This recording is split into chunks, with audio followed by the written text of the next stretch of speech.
All right, folks, so we're about to get started. How's everybody doing today? Please take your seats as we're about to get started for our Independence Dinner. I'm Chairman Sharif Street, and I want to thank you all for being here. Pennsylvania Democrats, we're going to have a great program tonight. We're going to hear from a whole bunch of folks. We're going to be honoring folks like Congressman Bob Brady, who is giving a Lifetime Tribute Award. Let's give a hand for Congressman Bob Brady and a lifetime of service. We're going to talk about all the dynamic women in Pennsylvania, just an assortment of the dynamic women. We're going to hear about folks like our first woman mayor of the city of Philadelphia, the Honorable Sherelle Parker, who's in the house. We're going to be honoring AFL-CIO president and the first woman to be president of the Pennsylvania AFL-CIO, Angela Ferrito's in the house.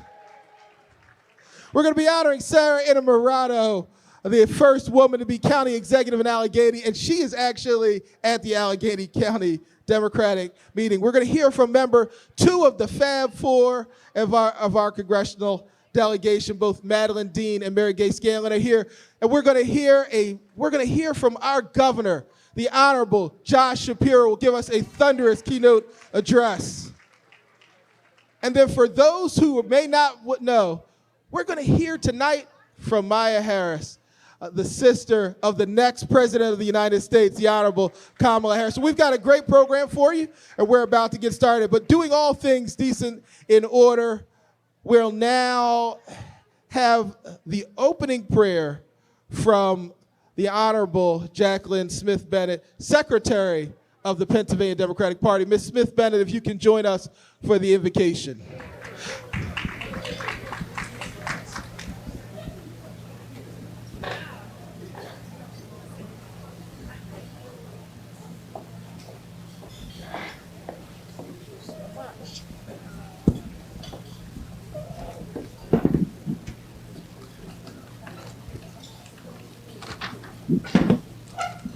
Good evening, Democrats, and thank you, Mr. Chairman. Please stand as you are able.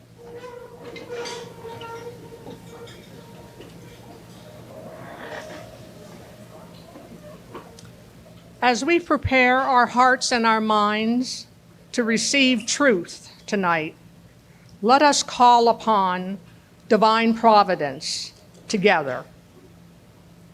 We ask that each speaker's voice be graced with a message, just the right message, to strengthen us, to continue our vital work in the pursuit of our inalienable rights to freedom and justice for all.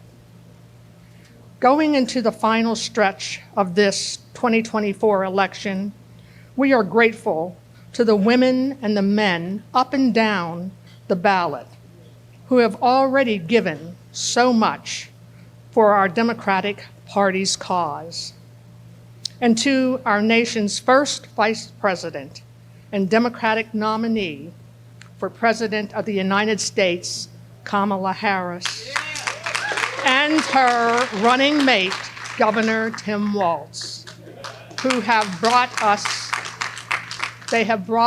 much joy, optimism, and hope. And last but not least, we give thanks to all who labored tonight in the preparation of this dinner. Let it be for the nourishment of our bodies and for strengthening us with our bonds of unity. May we all say amen. And you may be seated. Thank you. Thank you, thank you.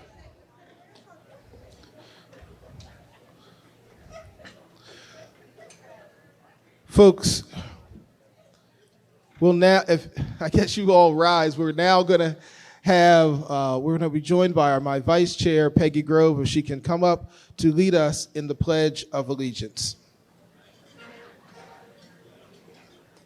Vice Chair Grove.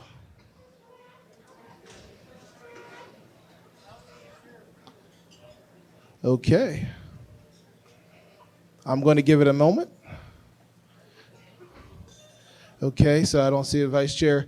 So I guess I will lead us to the Pledge of Allegiance. I pledge allegiance to the flag of the United States of America and to the republic for which it stands, one nation, under God, indivisible, with liberty and justice for all. So please remain standing for the singing of the national anthem by the Honorable Tommy Blackwell.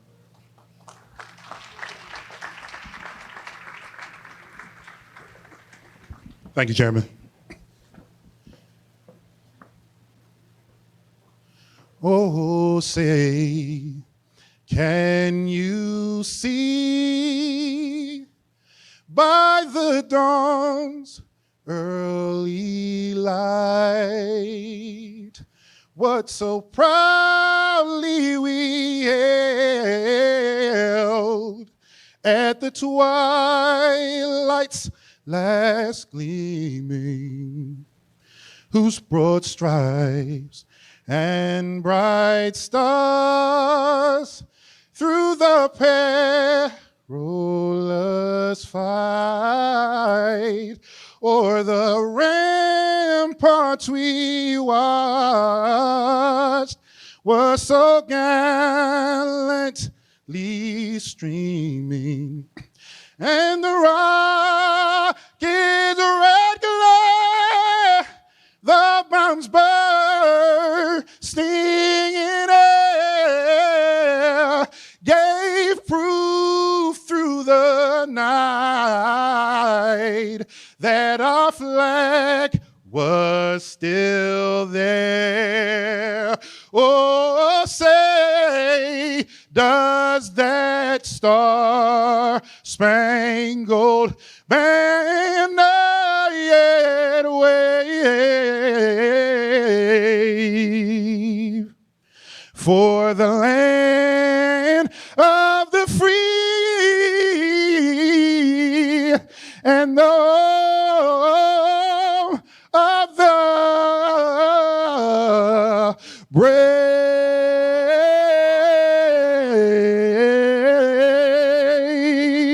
Let's win. All right. Thank you, Mr. Blackwell, for that heart-rendering, an incredible rendition of the national anthem.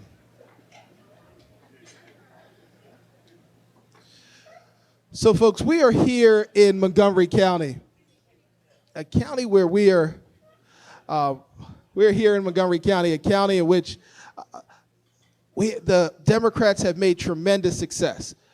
This is a county that once was a bastion of Republican elected officials, and now it is one of the places that has given us some of our most dynamic leaders. It is the third most populous county, and it is the beginning, or as Chairman Salas would say, it's the key to the Keystone State. We thank everyone here. And we at Montgomery County, we've been privileged enough to give us one of our great leaders, and Congresswoman Madeline Dean. We're in her congressional district, and if she could join us for a welcome from Montgomery County, we'd be so grateful. Congresswoman Dean. So now we're going to hear from Congresswoman Madeline Dean with a welcome from Montgomery County.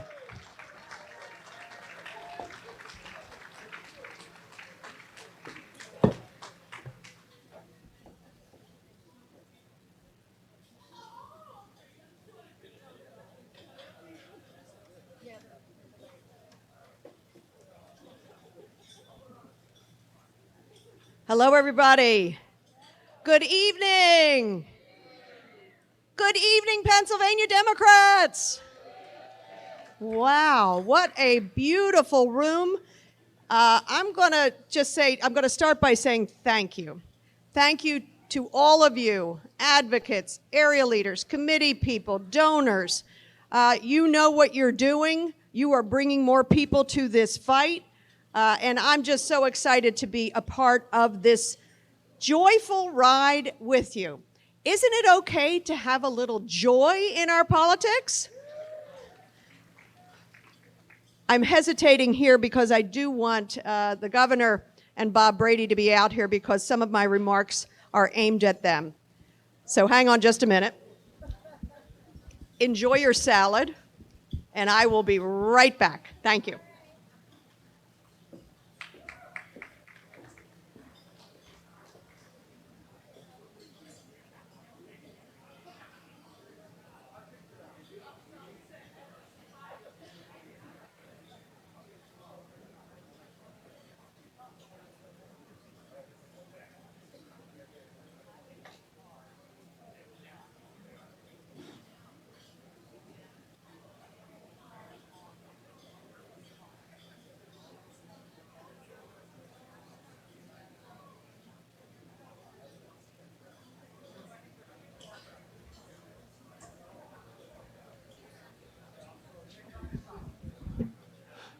So everybody, please give a hand as the governor of Pennsylvania, His Excellency John Shapiro, has joined us. We'll hear from him later today. We also have our lifetime tribute, the longest serving county chair in the history of America, Congressman Bob Brady.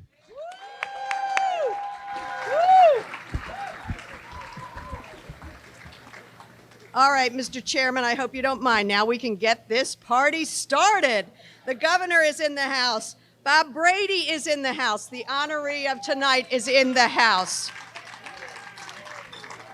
Good evening, Pennsylvania Democrats. What a handsome crowd, a strong group in support of Kamala Harris for president, Tim Walz for vice president, and Democrats up and down the ballot. Welcome to my home. Montgomery County is my home, where my husband and I were both born and raised. And I will say, you'll forgive me, to the entire Commonwealth of 67 counties, Montgomery County might be the key to the Keystone. All right, you too. We're all in this together, and that's what's so fun about tonight and these next 30 days in a wake-up. We have an important election coming up, and this crowded room tells me it must be mighty important because I can't think of any other reason why Governor Shapiro and Chairman Bob Brady would be here instead of being at the Phillies game. So thank you. It's clear we're in a really important cycle. You know, I want to just start with Congressman Brady. Where is Bob? Where's Bob? There he is. Congressman Brady, my friend, my mentor, I thank you for your sincerity, your decency. You've been so kind to me when I was running for Congress, when I served as Pennsylvania State Legislature, when I was running for Congress, and when I won. He invited me to D.C. We met in your office, the mayor of Capitol Hill. We met in your office. He gave me all kinds of tips on what to know as you're starting out in Congress. It was quite a daunting experience. But he also connected me to terrific people like Colleen Carlos. Colleen Carlos worked with Bob Brady. He recommended her to me. She came on day one. She rose to become chief of staff, and Bob and I are both very proud because she now works at the White House. How about that? That's what Bob Brady can do. He's a man of decency, of mentorship, of building relationships. But there's another side of Bob Brady. I'm wondering if you all know it. Do you remember when the Pope visited Philadelphia? Do you remember the story of Philadelphia's own, Bob Brady? Bob Brady. I was there. And for the Catholics in the room, you're going to understand this joke. I was there and had the honor of meeting the Pope, literally when he visited SCI Kern Fromhold. What an extraordinary man. But maybe you saw the headlines that after the Pope took a sip of water, Congressman Brady went over and took the glass of water. Did you know he did that? What a cool Brady Philly thing to do. We're all about holy water. And I will say he shared it with sick kids. I mean, he did it with the right spirit. It wasn't just stealing. He did it with the idea of healing. So thank you, Bob Brady, for being so uniquely yourself. So I think Bob Brady knows, and I'm so glad we're honoring him tonight for all he's done in the past, all he's doing in the present, all he will do in the future. because he knows what's on the ballot. While some of our names are on the ballot, there are much more important things that are on this ballot. I'm going to give you three: freedom, decency, and democracy. Am I right? Is freedom on the ballot? The freedom to protect and expand our rights as American, it's on the ballot. Is decency on the ballot? Is character and integrity, people that we want our children to look up to, on the ballot? I think it is. And finally, and both our governor and the former congressman know this, the chairman of Philadelphia know this, democracy is on the ballot. We know that. Think about it. Make sure you vote both sides of the ballot. In some counties, there's going to be two sides of the ballot. You need to vote every election up and down the ballot, because democracy is on the ballot. I was there on January the 6th. I was there up in the gallery as those who were the incited mob, incited by the former president, came to the Capitol, broke into those ceremonial doors of our House floor. We were taken out in gas masks. We were taken to a safe room. Donald Trump was determined to interrupt the peaceful transfer of power because he just couldn't bear to lose. He couldn't stand to lose. He cared nothing about his oath. He cared nothing about our democracy. He cared nothing about our Constitution.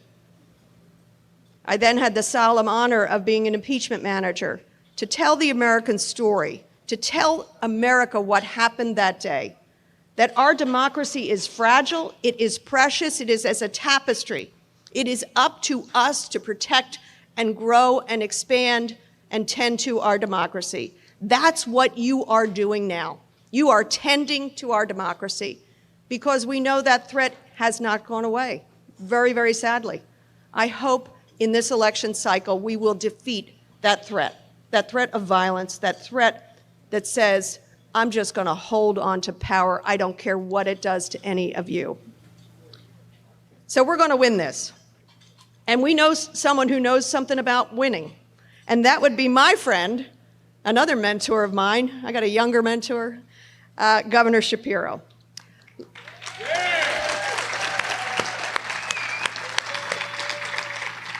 Governor Josh, you are literally and objectively, where is Josh? Where is that? Oh, there you are, beautifully. You are literally, objectively, the most popular elected person in this Commonwealth. How about it? I'll give you some quick numbers. For example, President Biden won Montgomery County in 2020 by 134,000 votes. I have a feeling you know these numbers, Governor. And Pennsylvania by 80,000 votes across this entire Commonwealth. Thank God he did it. Thank God we did it. Governor Shapiro was on the same ballot, running for Attorney General in 2020. Guess what he won Montgomery County by? 134,000 votes. But guess what he won the state by? 307,000 votes. Am I getting these right? Am I close?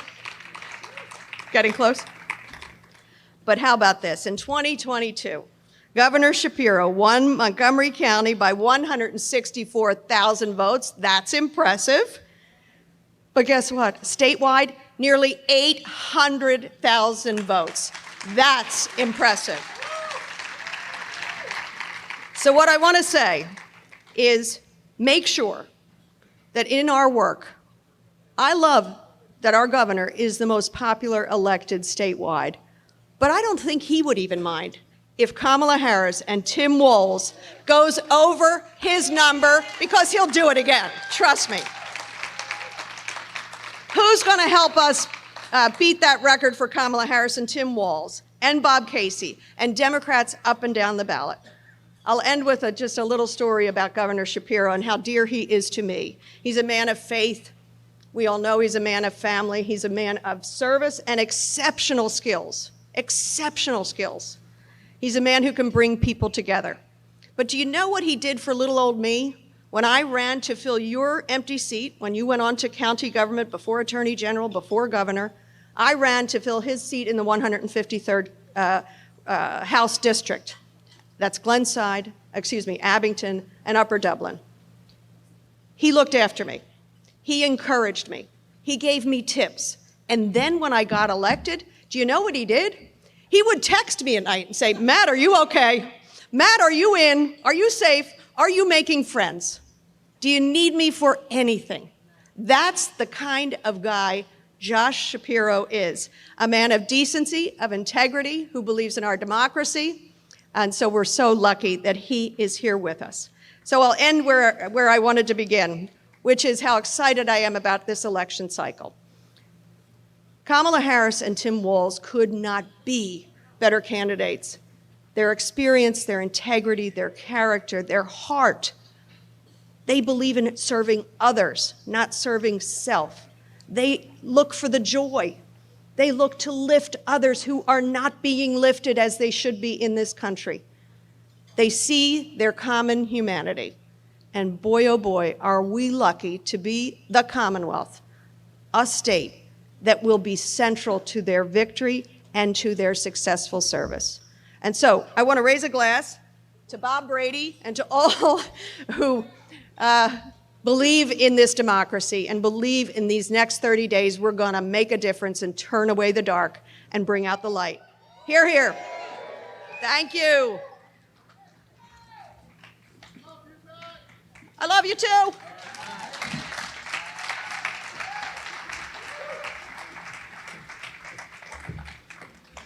Thank you, Congresswoman. We really appreciate your being here and for your consistent leadership. I want to say, look, I feel privileged tonight because I'm joined by there are 8 special women in my life that are the most important people to me, right? There's 8 that are like in a special category, and 2 of those 8 are here. The first woman I have to acknowledge is the love of my life, my heart, my queen, April Street. Please rise. Thank you. Right. The second woman I have to acknowledge because, there's a song that goes, I'll always love my mom. Mom, please stand up, my mother, Helen Mose, and she's joined by my stepfather, Ed Mose. April and I frequently talk about so many issues because she's my partner in life. And we'll talk about things like keeping our family safe. I remember, you all know, not so long ago, we lost a loved one in a mass shooting and gun violence on July 4th.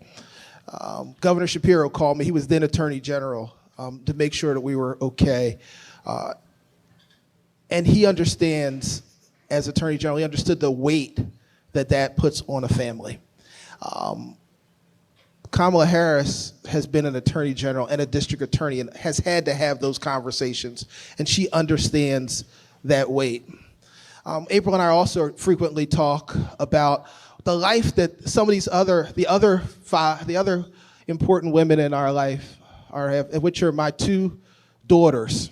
I've got a 22 and a 28-year-old daughter, and we think about the choices that they have, and we want them to continue to have the right to make choices over their own bodily autonomy.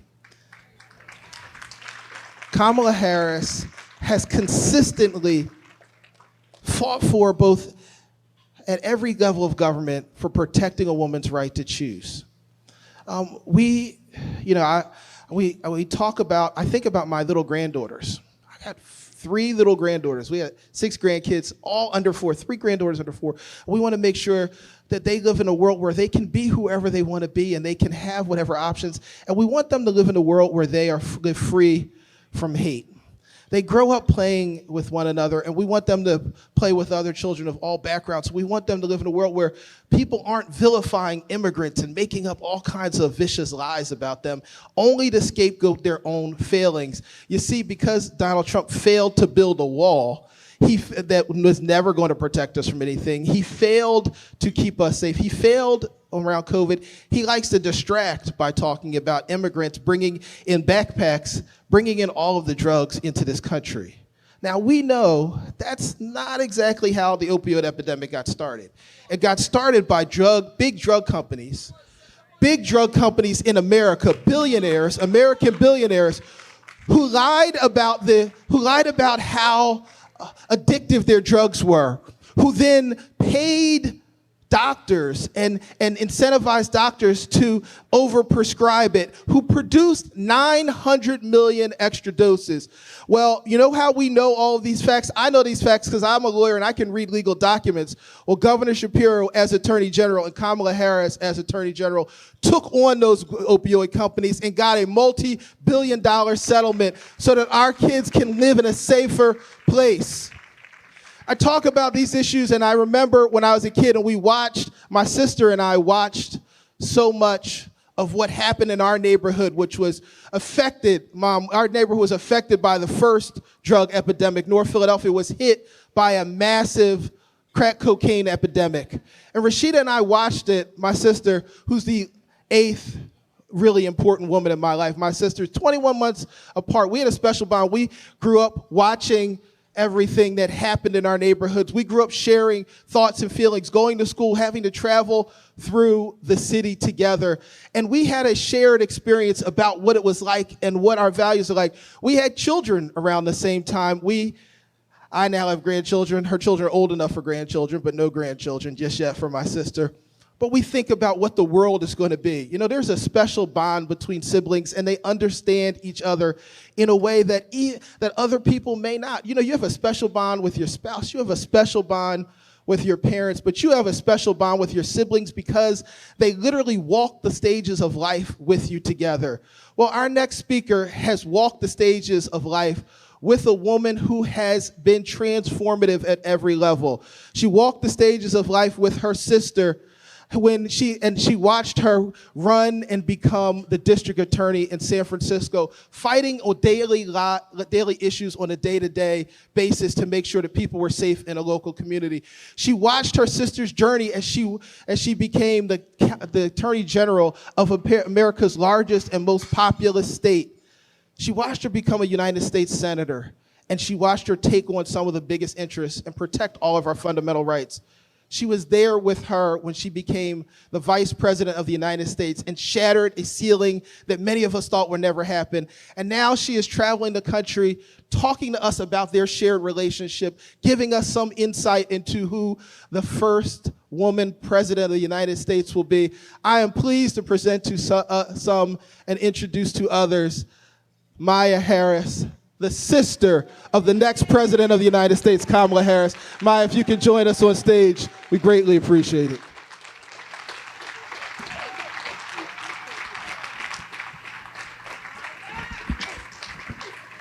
I need to get this. Thank you, thank you, thank you, thank you. And good evening, Pennsylvania Democrats. I am so excited to be here. This is actually my 4th trip to the Commonwealth since I was with you all at convention, and it is starting to feel like this is my second home, which I suppose is a good thing because you and I both know, we all know, that the road to the White House is running straight through the Commonwealth. And so I just want to start by thanking all of you. Thanking you all for your energy, your activism, your leadership, the leadership you are providing to make a good life and a better future for all Pennsylvanians. So thank you. I also want to say it is truly an honor to be able to share this stage with some of the hardest working Democrats in the country. Your governor, Josh Shapiro, Congresswoman Madeline Dean, State Senator Sharif Street, Vice Chair of the Pennsylvania Democratic Party, Peggy Grove, and all of tonight's honorees. You all are here tonight because you know the stakes of this election. As the kids say, you all understand the assignment. And the good news is, so do millions of our fellow Americans across the country, because over the last several weeks, I've been traveling the country helping voters get to know my sister, our Vice President, Kamala Harris. And as I've gone across the country, it has been incredible to see. In Las Vegas, I met Malachi, a young veteran who drove all the way from Los Angeles to attend Kamala's rally. He told me this was his first time ever getting involved in politics. In Detroit, I visited with Shar, an author who opens her home every weekend to host phone banks with dozens of Black women. As I was leaving our Harrisburg field office, I bumped into Elaine. I asked Elaine, "Are you a volunteer?" And she said, "No, I don't get around the way I used to. I'm just dropping off snacks for the volunteers." And so I looked at Elaine and I said, "No, Elaine, you're a volunteer." And just last weekend in Philly, at the Puerto Rican parade, I met so many people who came up to me, hugged me, and said, "We need your sister, and we have her back." Literally, everywhere I go, I am meeting people who are leaving it all on the field. And that's because they know that the choice we make in this election is about two fundamentally different visions for our country.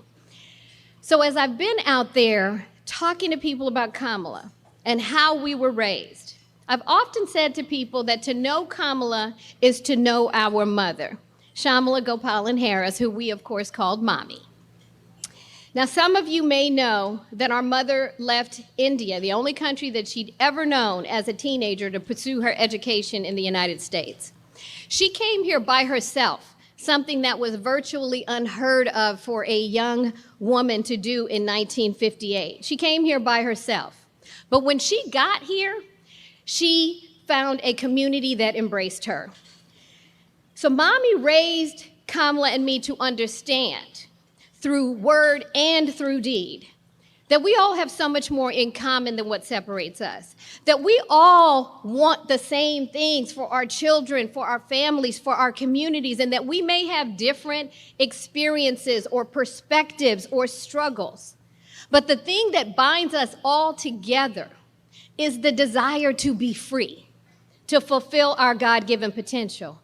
And so Kamala's entire life has been dedicated to fighting for each of us to have that freedom, fighting to build a thriving, inclusive democracy where no matter who you are or where you came from, what you look like, what neighborhood you grew up in, what faith tradition that you practice, what language that you speak, no matter who you are, you have opportunities that you deserve.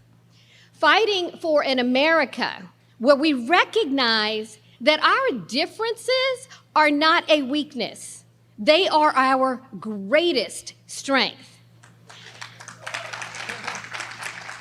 And fighting for an America where we grow our economy by investing in the middle class. Because you see, we grew up in a middle class community.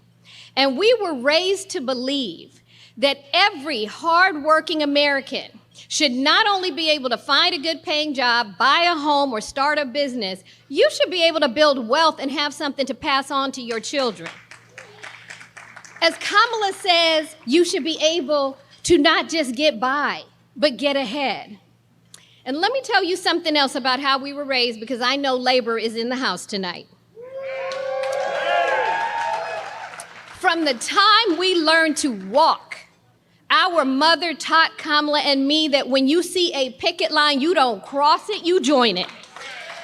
So you better believe that Kamala has been out here fighting for workers' rights. That's who my sister is. That is who she has always been. And then there's Donald Trump and J.D. Vance. Two people who are only looking out for themselves, who'd rather give tax breaks to billionaires and big corporations than give every American an opportunity to succeed, who think that they are more qualified than women to make decisions about our health, our families, and our futures. Two people who would rather divide the country than unite it, because they know when the people come together, we have the power. So Pennsylvania Democrats, listen, we only have 31 days until Election Day. 31 days to make sure people are registered and voting in numbers so overwhelming that there is no doubt about where the people stand. And to not just elect Kamala, but to send Bob Casey back to the Senate. To elect inspiring statewide candidates like Aaron McClellan, Eugene DePasquale, Malcolm Kenyatta. To protect our majority in the Pennsylvania House and win the state Senate. Now, I know everyone in this room is already doing so much. And yes, I'm here tonight to ask you to dig deeper and do some more. Because even though our momentum is growing, Kamala is still the underdog in this race, and we literally cannot take a thing for granted. 4 years ago, as the Congresswoman said, Joe Biden and Kamala Harris won Pennsylvania by just 80,000 votes. That was barely 1% of the total votes cast. So your work, your individual work, could actually be the margin of victory in your precinct. Your collective work here in the Commonwealth can win this entire election. So I loved the last time I was here, I guess 4 times ago that I was here for the convention. I loved seeing Michelle Obama on the convention stage, echoing another one of our mother's lessons. Don't wait to be asked, she said, do something. And tonight I'm gonna add, for these next 31 days, it's not enough to just do something. We need to do everything that we can. That is how we're gonna elect Democrats up and down the ballot. That is how we are going to win Pennsylvania. That is how we are going to make Kamala Harris the next president of the United States. So I thank you so much for allowing me to be here with you all tonight, and thank you for all that you're doing, and I know you will do. Thank you so much.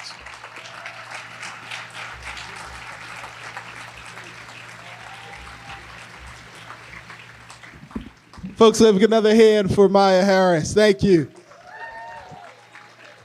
Listen, folks, so now I have the honor of introducing a man who I've had a chance to work with for a number of years. When I met him, we were both still in law school. He was a staffer for Joe Huffle, and I was a staffer for Shirley Kitchen. Neither of us had finished school at the time.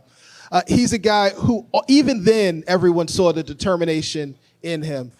He decided to run for state representative in this county at a time when the county was almost completely Republican. And he said, you're crazy, Democrats can't get anything done in Montgomery County in the suburbs. But with a certain level of conviction, he began to talk to his neighbors and show that we could have basic pragmatic solutions to get things done. He won what many believe to be an improbable race for state representative. And people forget that it was improbable back then. And he won that race and then went on to go ahead and start to do the hard work, not to vilify his neighbors, but to talk to his Republican neighbors and talk to them and explain to them why our values made sense. It was that kind of practical application to working with people across the aisle in the legislature and across the street in his neighborhood that helped turn Montgomery County blue, which was the beginning of the transformation of the Philadelphia suburbs. But he didn't stop there. After rising to the leadership ranks in the Pennsylvania General Assembly, he decided to come home. And then when he ran for the Montgomery County Commission, then flipped the commission for the first time to Democratic leadership. And that was the first time we had flipped any of our suburban commissions. And as a leader, after flipping the commission, he didn't turn around and vilify his neighbors, but then got a record number of unanimous votes on getting things done, showing that Democrats could lead, we could do things with union labor, and we could still keep costs down. We could be inclusive and not make other people feel like they were left out. And then he went on to say he wanted to do more. He wanted to run across this Commonwealth of Pennsylvania, and so he ran for Attorney General. Ran for Attorney General and was able to win the Attorney General's office. And as Attorney General, he showed that you could be tough on crime and also be smart on human lives.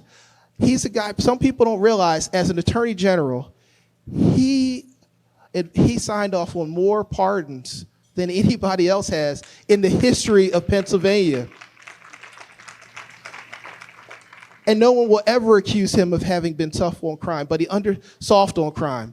understood that you could be compassionate about human life.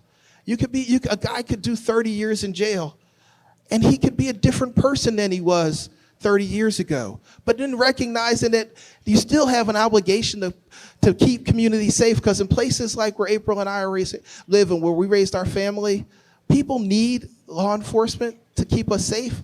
But we also want to make sure people can come home and be reunited with their families. He was able to find that balance. And after he showed extraordinary leadership in that regard, he decided to take it to another level and run for governor. One of the greatest privileges in my life has been to work with him on his budgets as a governor. Let me tell you some of the things we're doing and Democrats are getting done in the Commonwealth of Pennsylvania, because some of you, it's so much you might not be paying attention. Do you know that in his 2 budgets, we have advanced more money for public education than at any other time in the history of Pennsylvania? Do you understand that during his budgets, we've done that without raising taxes, and we've had record surpluses? Do you understand that during that time, we've put over $100 million a year, each and every year, in crime prevention programs, so that the people who are the violence interrupters in our neighborhoods, those folks can make sure that they're out there talking to people who are committing crime.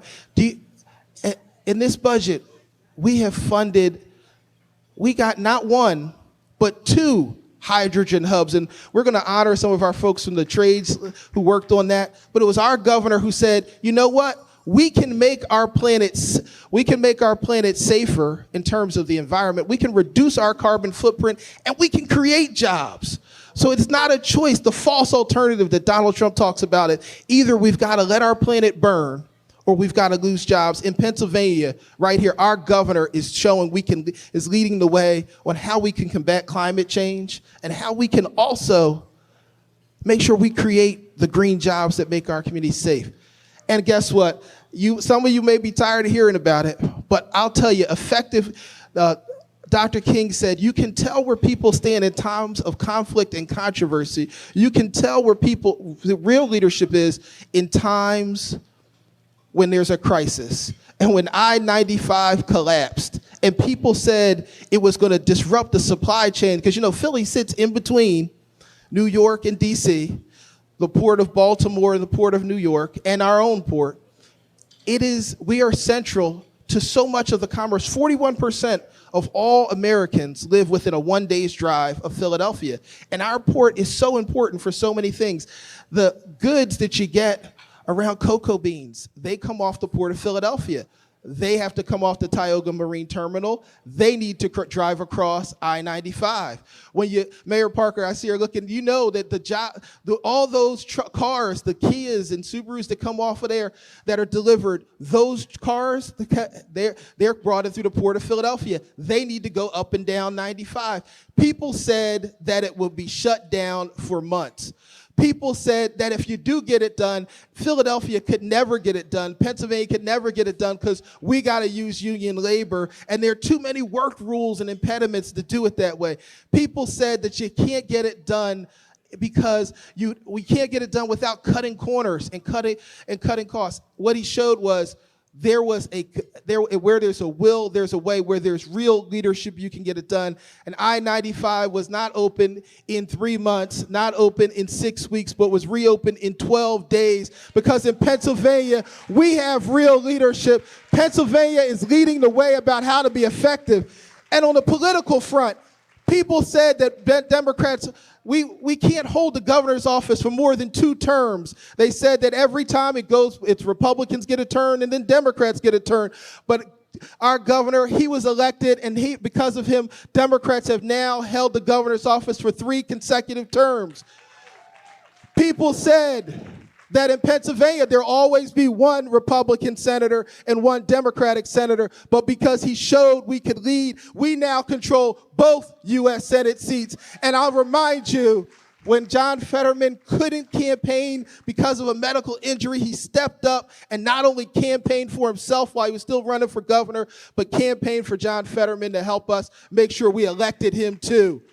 And in the midst of all doing that, we added seats in the state Senate. We flipped our congressional delegation, so we now have a majority of our congressional delegation are Democrats. And then we did something nobody ever thought we would be able to do. A majority of our House of Representatives are now Democrats, and we're able to say, Madam Speaker, I'd like you to rise for the man who led us in that task, my friend who's leading the way and showing in Pennsylvania we're showing how Democrats will lead across America.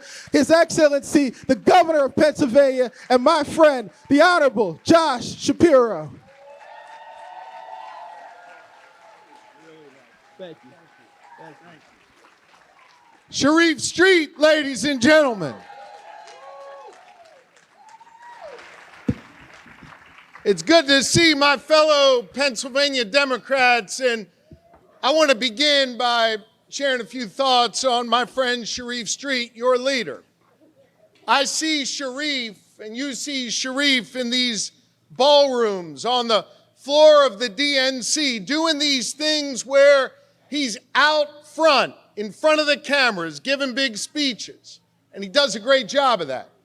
But what y'all don't get to see that I have the good fortune of witnessing is when he's on those long drives to a rural community that has for too long been forgotten or ignored by the Democratic Party, Sharif Street shows up. When there's a crisis in our communities, whether it's in Philly or somewhere else, Sharif Street has shown up. We've enjoyed those quiet conversations as much as we've enjoyed those moments on the stage. He is an outstanding leader for the Pennsylvania Democrats, and I'm proud to call you a friend. Thank you, Sharif. Thank you. Now, tonight, Sharif made another smart decision of many, and that is to honor so many wonderful, gifted, talented, dedicated public servants here in Pennsylvania. And one in particular I want to say thank you to is to Chairman Bob Brady. And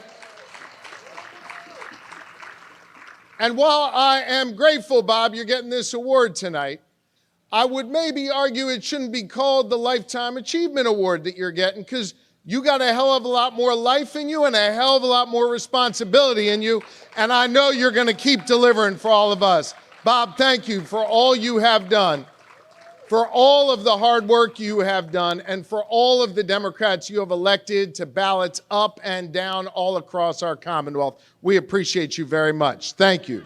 Thank you.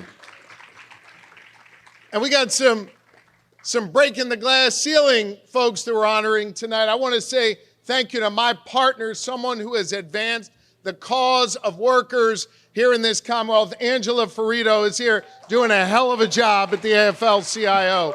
We appreciate you. Sarah Innamorato is a well-deserved recipient of this award. I know she's not with us right now, but we appreciate the great work she is doing in Allegheny County. And let me say a word about my friend, Sherelle Parker, another woman who's broken glass ceilings. And the moment she broke that glass ceiling to be the 100th mayor of the great city of Philadelphia, she looked around and said, well, what else is up there? Because I'm about to break that next. Sherelle Parker and I have been at this together for 2 decades. I am so darn happy for you. I'm so happy for the great city of Philadelphia under your leadership. We are all better off because of your public service, Madam Mayor. Thank you very, very, very much. Now,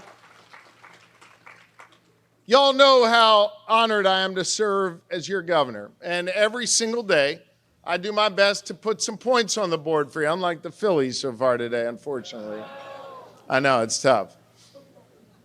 Every single day, I try and put some points on the board for you. We live by 3 simple letters, GSD. We focus on getting stuff done every day for the good people of Pennsylvania.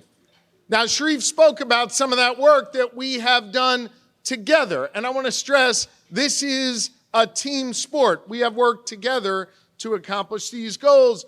Not only, as Sharif said, more resources for public education than at any time in our Commonwealth's history, but after decades of talking about how we have an unconstitutional system because we weren't investing the dollars in the school districts that need it most, we not only invest more dollars today, we're working under a new formula for the first time, so we will no longer have an unconstitutional education system. Kids are going to school and getting free breakfast for the first time ever, and they got mental health counselors down the halls to help them get the support they need. Under Madam Mayor's leadership and others, we have seen crime come down across our Commonwealth, in part because we have invested in police. And at the same time we've invested in hiring more police, we have passed the most sweeping criminal justice reform measures in the history of the Commonwealth of Pennsylvania, proving we can bring people together and have safe communities and a just criminal justice system. We're trying to make sure that the doors of opportunity are open to all Pennsylvanians. You see, I think Pennsylvania should be a place where everyone, no matter what you look like, where you come from, who you love, who you pray to, that everyone should have the freedom to chart their own course and the opportunity to succeed. But for too long, we've erected these artificial barriers to entry. We said if you want to get ahead, you must have a college degree. Now, don't get me wrong, if folks want to get a college degree, we have a responsibility, and we're doing this to make college, higher education, more affordable. But listen, the first executive order I signed as governor was doing away with the college degree requirement for 92% of state government jobs, because I believe the doors of opportunity should be open to all Pennsylvanians, and we should respect skill. We should respect military service. We should respect your background and give you an opportunity to succeed. We've invested in safe communities, in quality education, in opening up the doors of opportunity to more Pennsylvanians. And we put money back in Pennsylvanians' pockets. Our seniors got a tax cut. Families who have to afford childcare have gotten a tax cut. Small businesses have gotten a tax cut. We have dealt with rising costs by putting more money in people's pockets. Now, I said before, some of these things we've accomplished here, all these things we've accomplished here, these are just some of them. It's a team sport.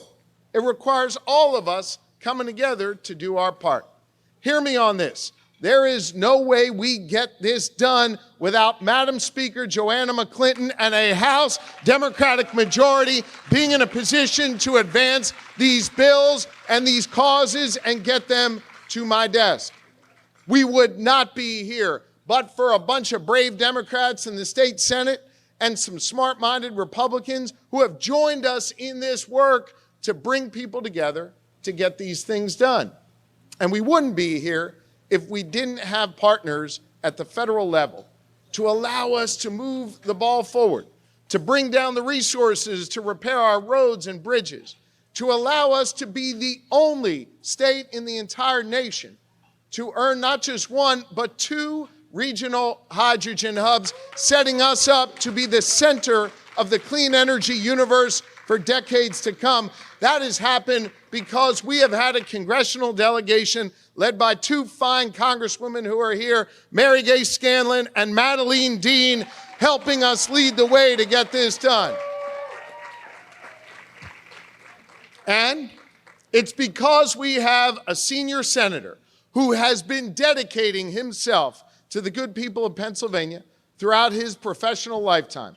Senator Bob Casey is always there for us. He has delivered for us. He's a guy who gets stuff done. Are you with me to return Bob Casey to the U.S. Senate?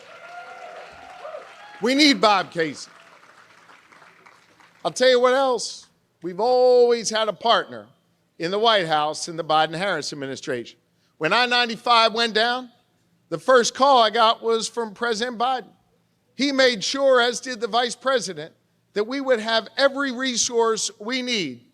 And together, With the Philadelphia building trades, you heard Sharif say, we got that road reopened in just 12 days. We got people moving again.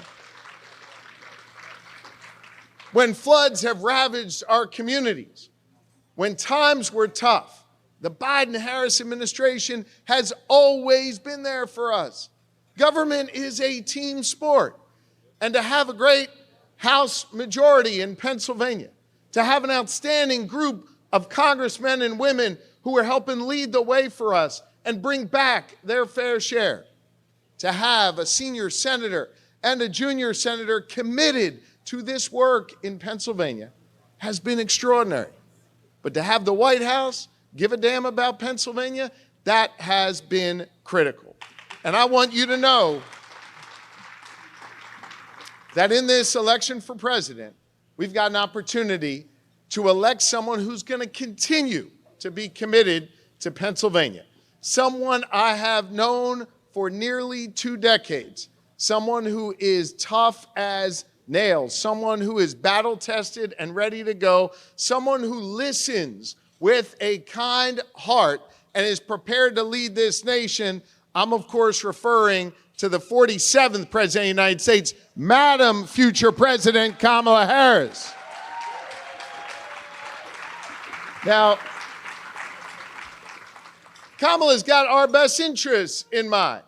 Listen, she's got a concrete economic plan, just like what we've been able to pass in Pennsylvania, to put more money back in families' pockets, to invest to reduce the cost of childcare, to invest to increase the number of small businesses out there and help those small businesses today grow into larger businesses tomorrow. She understands both the power of Main Street and the work that's happening in our big cities.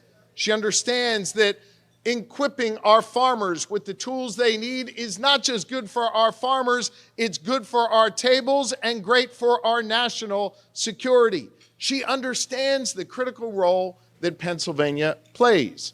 And let me tell you something. Kamala Harris ain't playing when it comes to the guy she is going up against. She is battling him through every one of these tough states, and I love seeing her in Pennsylvania at least once a week, it seems, sometimes twice. She believes in Pennsylvania, and she's competing for our votes, and we got work to do to help her.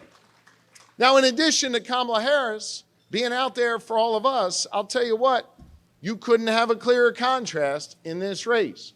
Now, we know the track record of the guy she is up against. He had the keys to the White House 4 years ago. Let me sum up what it was like 4 years ago. Under Donald Trump, we had more chaos in this country, and we had less jobs and less freedom. He failed our economy. He created havoc in our communities, in our schools, on our main streets, and in our towns. And under Donald Trump, he ripped away a fundamental right for women across this nation to simply make decisions over their own bodies.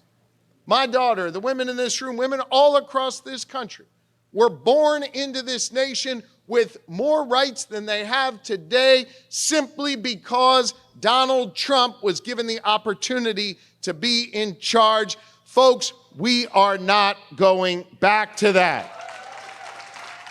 We're not going back to the days of more chaos, and I sure as hell don't want to go back to the days where we have fewer freedoms. I want a president who's going to codify Roe and give women their freedom and their rights back.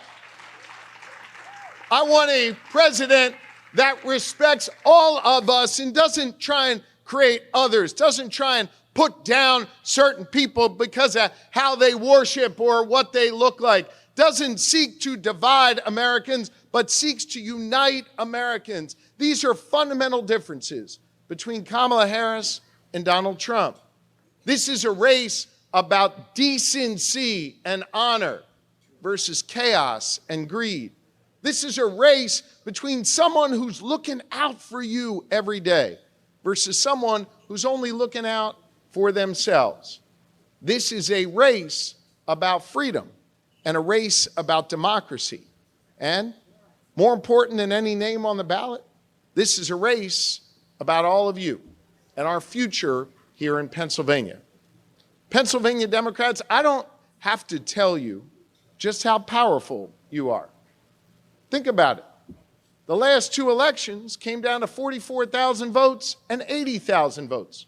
I know under Chairman Street, this party has the ability to go out and find 44,000 votes, 80,000 votes, 100,000 votes by turning people out and getting them excited about our politics in rural, urban, and suburban communities.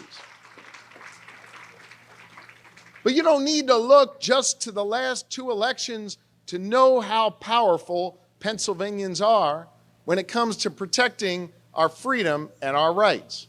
Heck, you can go back 248 years to a building not too far from where Madam Mayor works, Independence Hall. You remember what happened there 248 years ago. After declaring our independence from a king, and by the way, we're not going back to a king either, but after declaring our independence from a king, a band of patriots, after they had gathered and plotted and planned in our city taverns, they came together at Independence Hall. And they signed a document that would become known as our Constitution, a document focused on self-determination.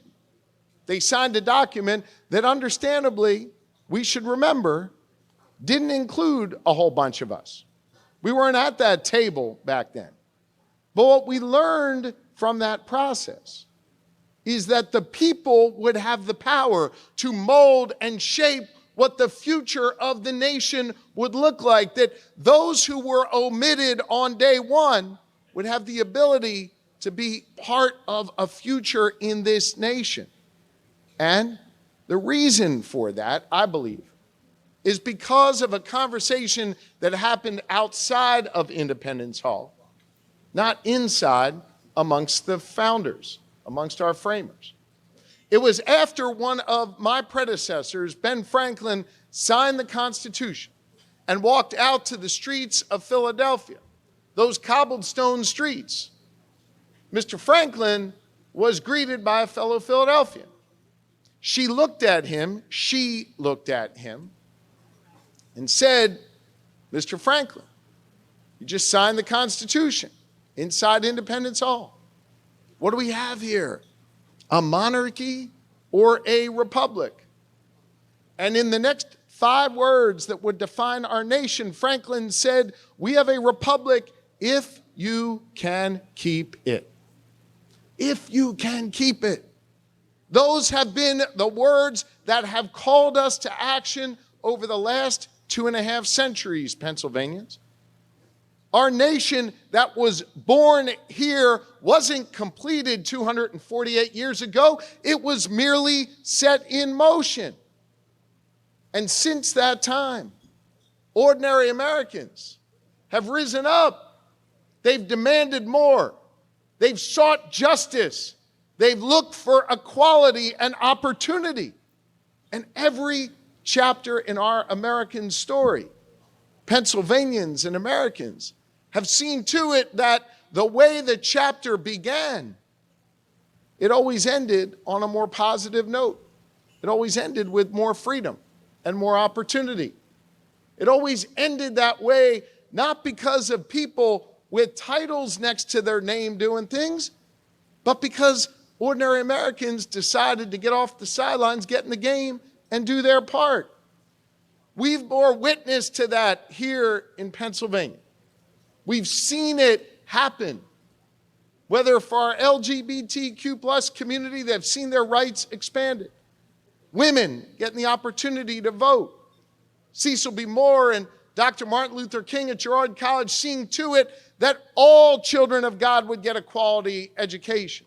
We have seen progress be made because you, my fellow Pennsylvanians, have done this hard work over the last 248 years, not just in a particular moment to win an election, but to advance the cause of freedom and democracy. To do your part, to do our part, to do the hard work for this nation. Now, we are faced with a clear choice in this race for president, in this race for the United States Senate, in this race for control of Congress and our legislature, between a Democratic Party that cares deeply about freedom and democracy in our institutions, that values all of our people, that wants to bring people together to get stuff done and advance the cause of opportunity, versus a group that has a track record of undermining our democracy. The congresswomen were there on January 6th, of restricting our freedoms, of trying to make it harder for certain people to get ahead.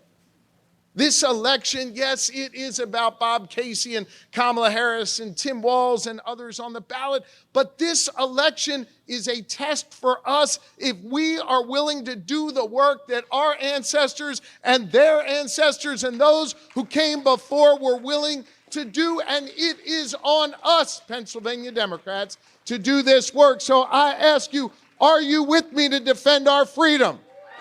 Are you with me to defend our democracy?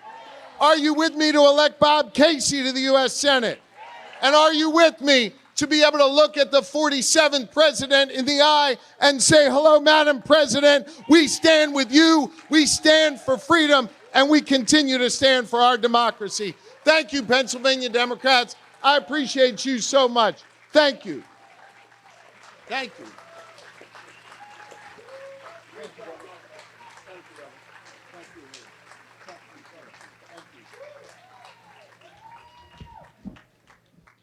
Folks, let's give another hand for our governor, the governor of the Commonwealth of Pennsylvania, His Excellency, Josh Shapiro. So now we're going to have we're about to start the moment that we've all been waiting for. We're going to do a tribute to the longest serving chairman in the history of America, Congressman Bob Brady. Congressman Brady served not only as chairman, but he served in Congress. During that time, he fought for so many issues and so many things. He fought for our port, and he fought to represent people. When he left, his district was reconfigured, but he always represented portions of Philadelphia and Delaware County, and he was always proud to represent both counties and all the people he did. We now have, we're going to hear from the person who sort of succeeded him in Congress, and she's made a name for herself fighting for issues from our port to making sure that our communities are safe and a woman's right to choose is protected. I'm pleased and proud to introduce to some and present to others none other than Congresswoman Mary Gay Scanlon.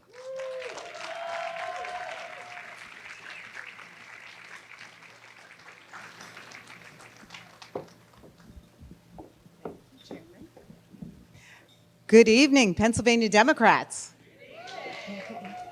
So, as they said, I didn't exactly succeed Bob Brady. We actually served in Congress for 6 weeks together because in Pennsylvania, nothing is ever easy. I got to run for the special election to replace my predecessor in the 7th district. You may recall that was Goofy Kicking Donald, the most gerrymandered district in the country. So I served in that seat, and then as Chairman Brady spent more time at the shore, I got to serve in the newly configured 5th district, which starts about a block from here, includes a chunk of Montgomery County, all of Delaware County, and then proceeds into the cleaner, greener, safer, wonderful city of Philadelphia. So I still represent part of Philadelphia, too. But so as my colleague, Madeleine Dean, said, when the two of us were elected in the 2018 election, Chairman Brady very graciously welcomed us to Congress, helped us get our feet on the ground, find staff, get our offices set up. You know, he was known as the mayor of Congress because he was head of the all-important House Administration Committee, which has a lot to do with elections and all kind of other important things, but also decides who gets what office. So very important position there. But we really, really appreciated Chairman Brady's help as we made our entrance into that new world. Probably the most intimidating thing about him, though, was As I got into that office, he told me that I had to fill his shoes. He has very, very big shoes. So we're so delighted to have everybody here to honor Congressman Brady tonight, and I think we have some special tributes on the video. So thank you. Good evening. This is former Mayor John Street thanking Democratic State Committee for recognizing a person that I believe to be one of the most influential political figures in the modern history of our city. I've known Congressman Brady for, 40, 50 years, and first met him in a serious way in City Council when he was a sergeant at arms, I was a member, and my brother Milton was a protester. And we had a very interesting confrontation. And as you might see in a picture, Congressman Brady had the pleasure of picking my brother and me up off of the floor and carrying us out of City Council. Since that time, he, of course, became a ward leader in his ward. He became a congressman and has really done a great job in representing the interests not only of the city of Philadelphia, but the Commonwealth of Pennsylvania and the country. And so it is with great pride and that I send this message and say thank you, Congressman, for all the work you've done over all these years. And God bless you, and God bless America. Thank you.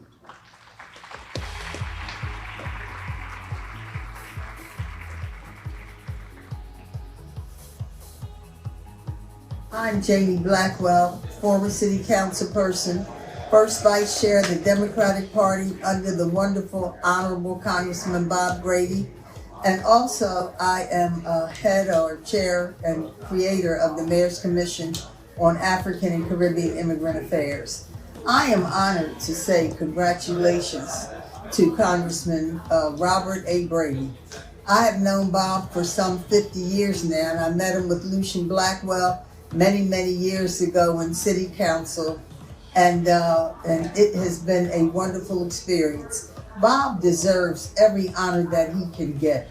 He served us all. He served not only ward leaders citywide, he served the whole city in innumerable ways we could never remember, and all of, and in so many ways to help people no matter what their problems are, from getting jobs to having issues in their homes, in their communities, citywide, committee people, everyone, personally, community-wise, city-wise. Bob has been a blessing to us all. I want to say, God bless you, Bob. We wish you all the best. I know of no person who's more deserving of this wonderful honor. God bless you and yours forever. Hey Bob, I know most in this room call you either Mr. Chairman, some of them call you Mr. Congressman. I call you Bubby. You've been my friend for over 40 years, and together we've made change. Thank you for being a partner in that change. Bubby. Congratulations, Bob. Keep doing the great job you're doing with the party, and hope to keep working with you.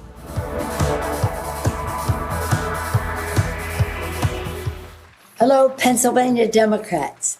Hi, it's Nancy Pelosi, and I'm proud to join you virtually to say thank you to all of the grassroots VIPs, volunteers in politics, who gather here under the leadership of your great governor, Josh Shapiro. Thank you, Governor, to get out the vote for Kamala Harris, Tim Walz, Senator Bob Casey, our House candidates, and Democrats right down the line.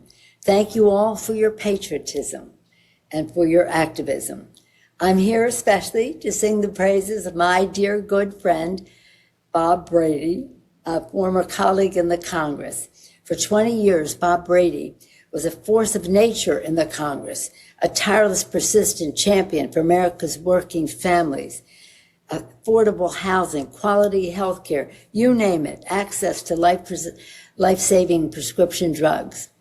In the spirit of Philadelphia, the city of brotherly love and sisterly affection, Bob Brady has been like a brother to me. He has fought with me in the trenches on all the transformative bills in the Congress. And like a brother, He also brought his unvarnished opinion and political acumen to the discussion. When Democrats put our signature legislation on the House floor, Bob Brady would be holding court and whipping votes in the Pennsylvania corner and voting to uplift Philadelphia's working families. As the top Democrat on the House Administration Committee, Bob was called the mayor of Capitol Hill. Can you just imagine that?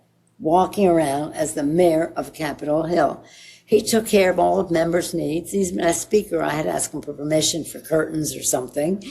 And he took care of their needs, everything from their office space to bringing Philadelphia's famous Italian sandwiches to the Congress, whether it was prosciutto and provolone or you name it. We all depended on him for a happy day. Bob Brady took pride in being the guardian of our democracy to ensure that our federal elections were free, fair, and transparent. And as Philadelphia Democratic chair, Bob Brady continues to bring people together, uplifting working families and getting out the vote to win the elections. Thank you, Bob Brady. Congratulations on being recognized tonight for all that you have done and all that you will do for great Democratic victories. Onward to victory, Bob Brady. Thank you. And now we'll hear a word from our vice chair who's worked with Congressman Brady for a number of years, and then we'll have the presentation of the award by Councilman Jim Harity. Come on up, Madam Vice Chair.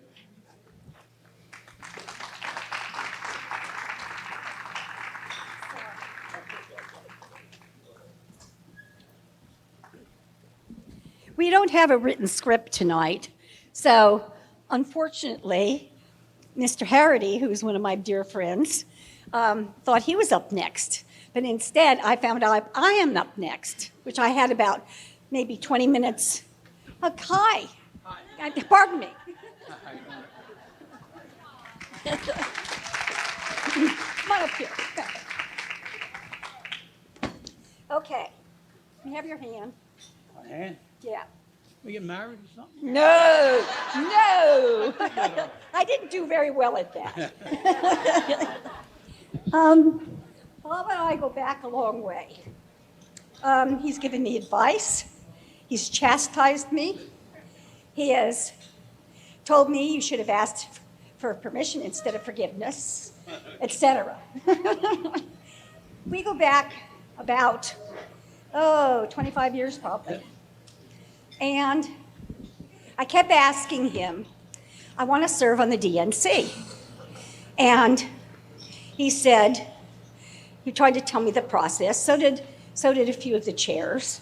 And I said, well, process is not working for me, especially after he passed over me twice when he said he would support me. Do you remember both of those times? What did I do? What did I do? I stepped aside graciously, and I didn't even ask for forgiveness. But anyway, some very wonderful women got in my place 2 times in a row, and so that was 8 years wasted. So the next time comes around, and we have an election. The first time ever, I let state committee decide.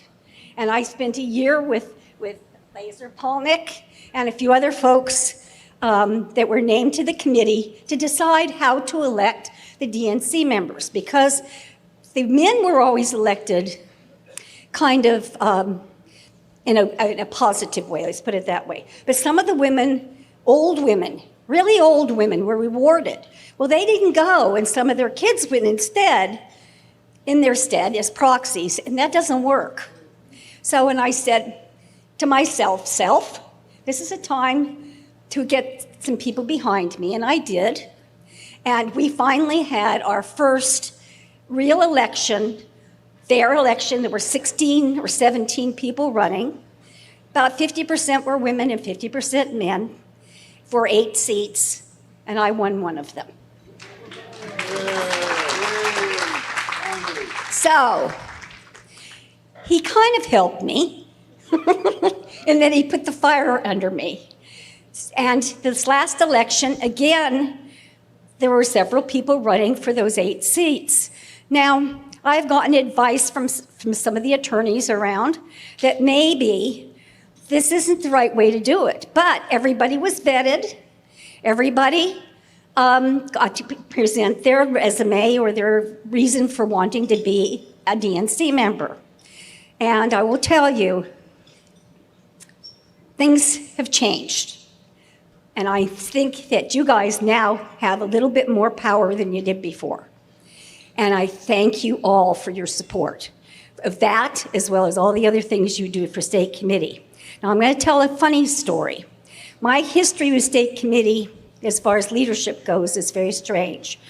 First thing I was asked to do, and I can't understand why, Governor Rendell, when he had been elected the nominee in June, and they wanted an interim vice chair and chair.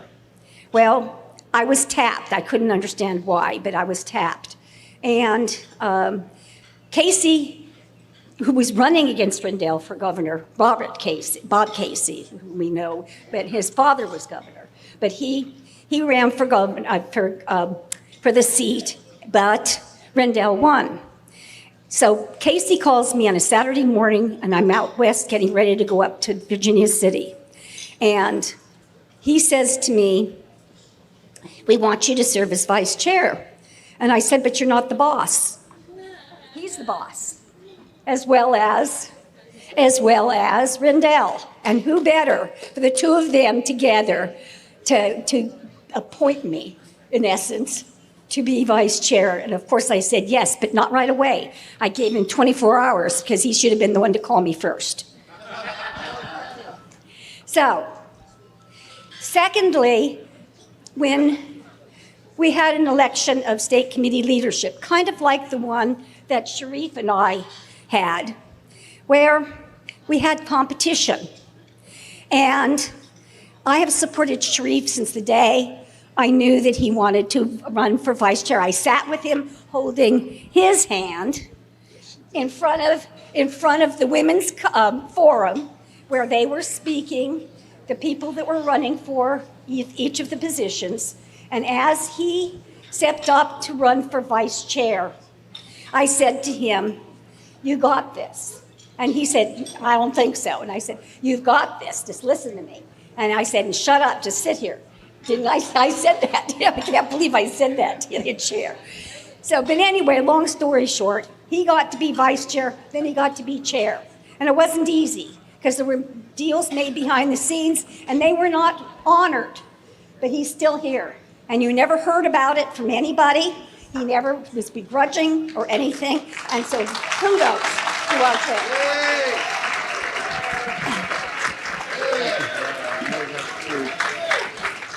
Now, the funny story I really got up here to tell was Brady, when who was the chair? The little chair, when we had our very first Independence dinner. Who was chair? No, before her. No, further. Jim Burns. Jim Burns was chair. Everybody quit. I'm not kidding. The entire staff quit. Now, they had jobs lined up beforehand. It just happened that everybody left. Fadia comes to see me and gives me she has me sign all the check registers. And I didn't know, but I became the executive director. And this man, for the Independence dinner, I wanted him to wear a sash. Remember that I measured you for this sash? And he wouldn't wear it. It looked like bullets, like a whole bunch of bullets on him. But I just wanted a little festiveness. He wouldn't wear it. More power to him. But anyway, we had our first Independence dinner. And I will tell you, each one has grown since. Thanks to the chairs and thanks to this guy, you have a room full of people.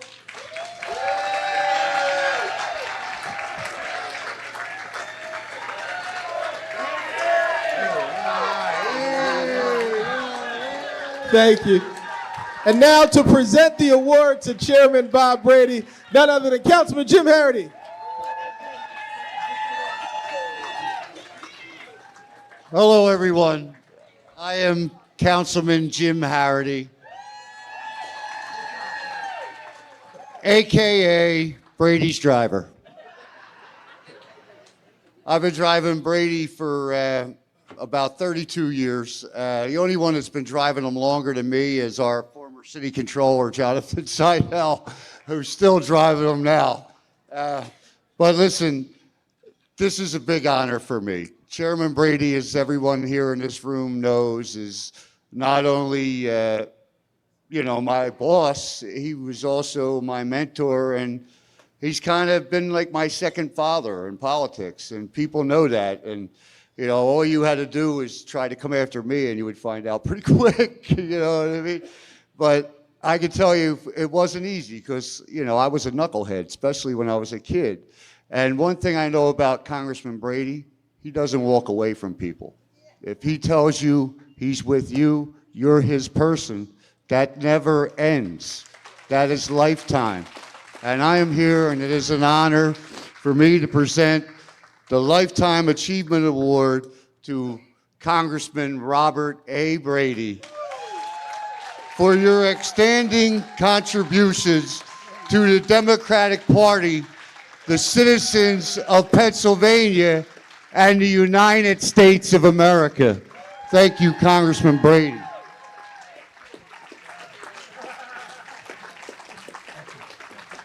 Thank you.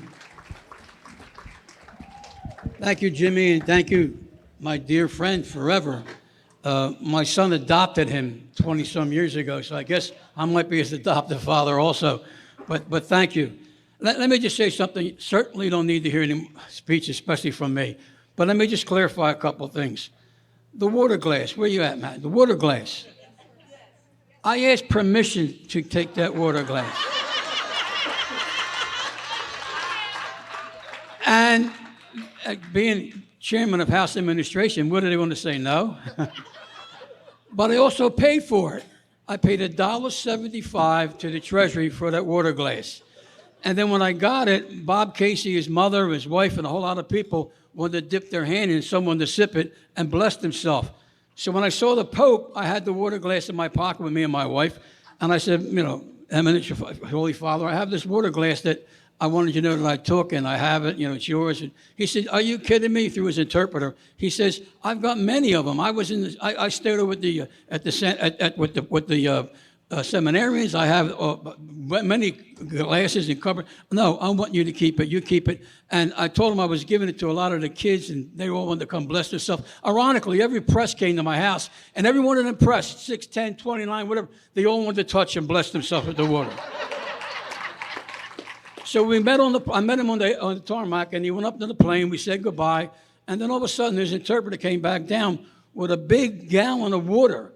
And he said, the Pope wants you to know that he blessed this and keep it and have that to give it to anybody else that wants it. So I did, and I still have it. Also, real quick, another admission is that when President Barack Obama got inaugurated at the Maine, when he gave his speech, I stole his water glass too.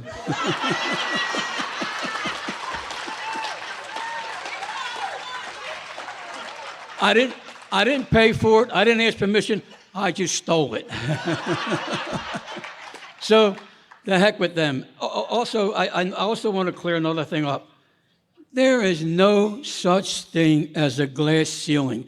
Just ask Mary Gay Scanlon. Just ask Madeline Dean. Just ask my dear, dear mayor.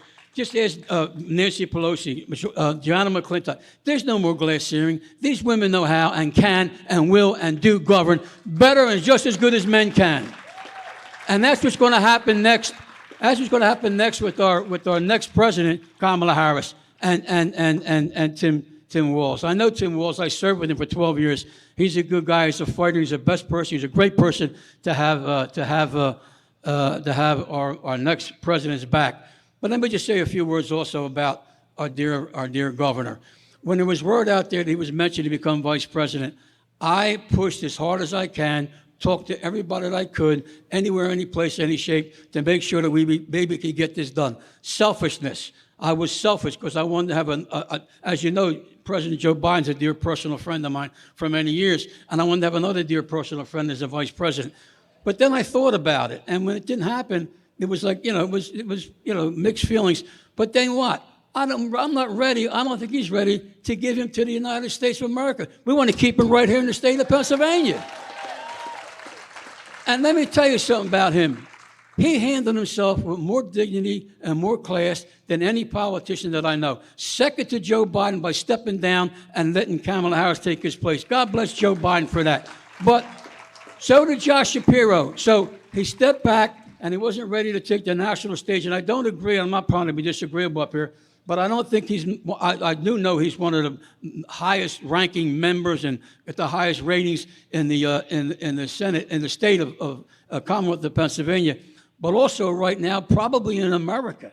Probably everybody knows who Josh Shapiro is. Matter of fact, I get calls from national people talk to me all the time about that. And I think he's ready, but maybe not yet. And I say the word yet, because let me tell you something. If you have something to do with it, we're going to hear about him on a national stage real soon. And hopefully that we're ready to get that done, because there's no question he could do a great job.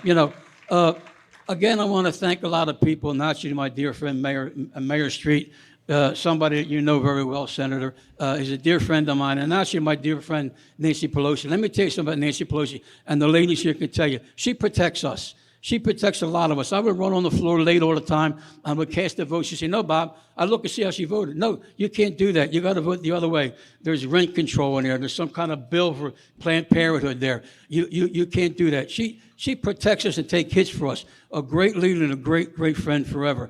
And I got criticized a little bit by my dear friends in the corner, Pennsylvania corner, because I was her pet. Well, guess what? It's warm inside here, right here. And it's warm in the wintertime and it's cool in the summertime.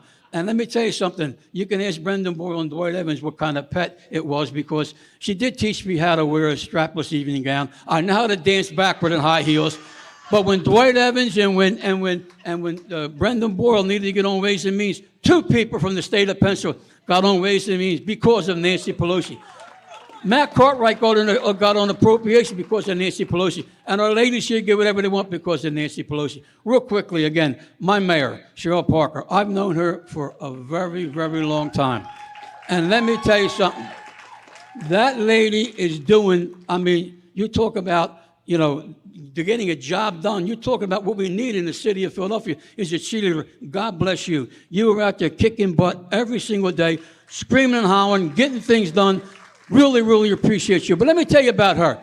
You talk about politicians saying what people want to hear. That lady said the same thing in South Philly, North Philly, Northeast Philadelphia, everywhere in the city of Philadelphia. She said the same thing and was known for it. That's why we now call you Madam Mayor. Thank you, and God bless you. Let me tell you real quickly, I'm not a good guy receiving awards. I'd rather be the person giving them. But I'm going to accept this. But let me.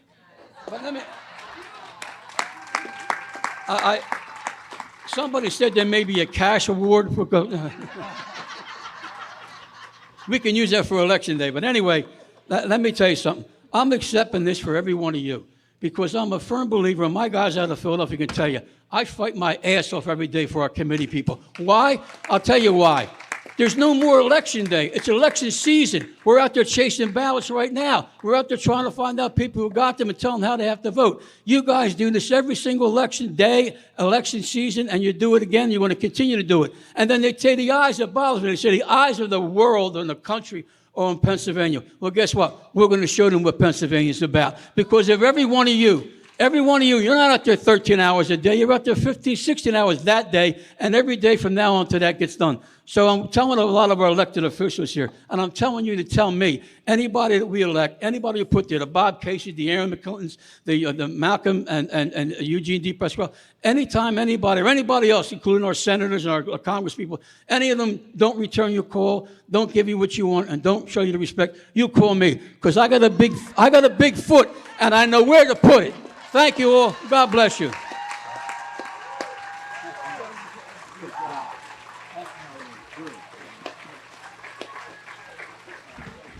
The longest serving chairman of any county Democratic Party in the history of America, Congressman Bob Brady. Thank you for your service. Thank you for what you've done for this city, this Commonwealth, and our country. Thank you so much. Folks, we're not done yet, Pennsylvania Democrats. When Democrats come in, we talk about women leading, but we're not just talking about it, we're doing it.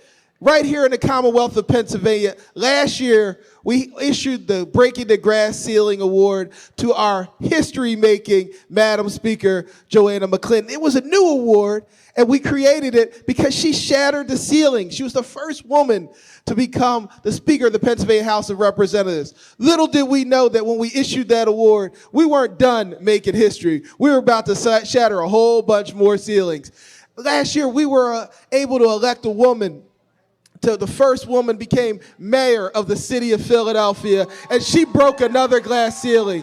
She knocked on doors. She campaigned. She was prepared to fight for the community and what she believed in, no matter what anyone said. She was prepared to campaign even when she didn't have it. And I'll tell you, when she announced, she didn't have a lot of money. She wasn't polling ahead in the polls, but she understood it wasn't about polls, and it wasn't just about money. It was about commitment to people in neighborhoods and communities. So she traveled around our city, having already served as a member of the House of Representatives, where she rose to lead the Philadelphia delegation with over 24 members. She came back and worked in city council, and as a member of city council, she didn't just serve her constituents in the 9th district, but she became the majority leader of the Philadelphia City Council. So she understood how to get things done. And she traveled across the city talking to people in neighborhoods, not just in voter-rich Northwest Philadelphia where she was from, but she came down in the hood in North Philadelphia, and she joined us talking about it and told her truth and her reality about the fact that life, while it was pretty good up in Mount Airy, hadn't always been that way for her. She went up to the Northeast and recognized that people had concerns there and talked to folks in the Northeast Philadelphia where some folks said that black folks couldn't get votes, and she got votes there. She went down to South Philadelphia and even some of the gentrifying areas where folks were progressives and talked about the need for people to be safe and also for us to reform our system, and said we can do both. She went across this city, and then she was elected mayor of Philadelphia. And when she did it, she became the first woman to lead the largest city in the Commonwealth of Pennsylvania and the 6th largest city in America. I'm so pleased and proud to present the Breaking the Glass, the first of our 3 Breaking Glass Ceiling Awards this year, to our mayor, my friend, the Honorable Sherelle Parker.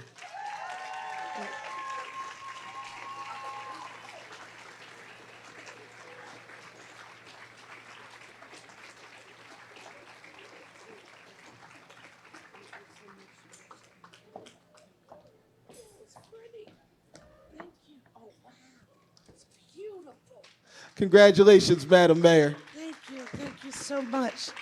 Thank you.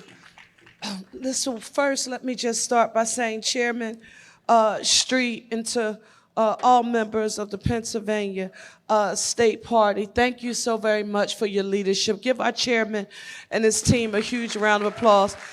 Listen, you're doing this statewide. History making in your own right, and I want you to know I'm grateful for your leadership and your friendship, and I appreciate you. Chairman Brady, I want to say that when Chairman Brady came up here, and I'm watching him receive this award, and I'm looking at the remarks that were being spoken about him on the screen, I think about the generation, my generation, who sort of came after the folks who did all of the work that allowed us the ability to get here. And it reminded me of how much we don't know.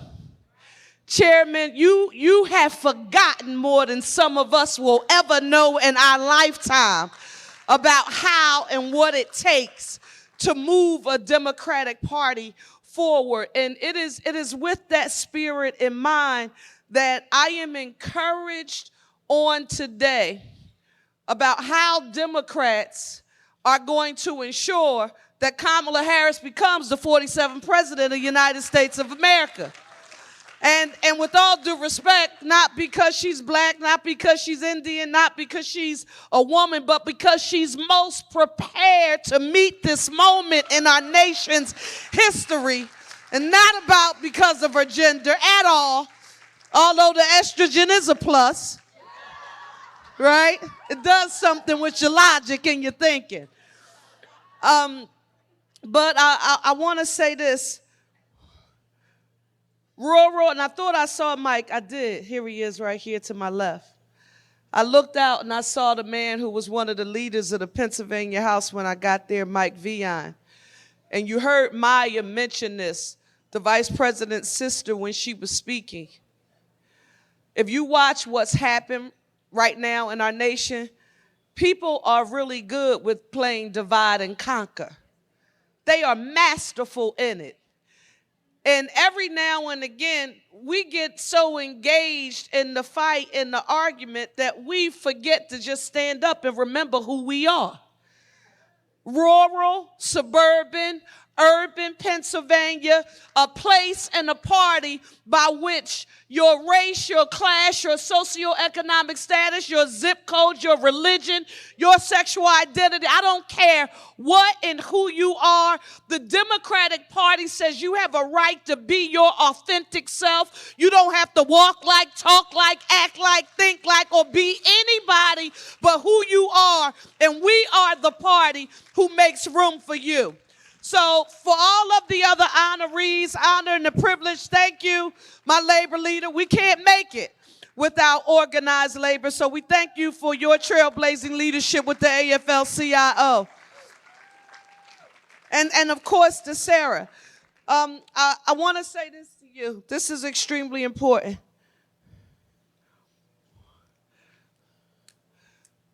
The vice president and our Democratic nominee has been talking about something that people laughed at me about. Those of us who are elected to public office, we know what it takes to get the job done, but we have to remember the bread and butter stuff. Sometimes we get cute and fancy. If we remember that everything that we do, people have to be able to see it, touch it, feel it, and taste it. That's what makes them believe. They don't want to simply listen to what we say.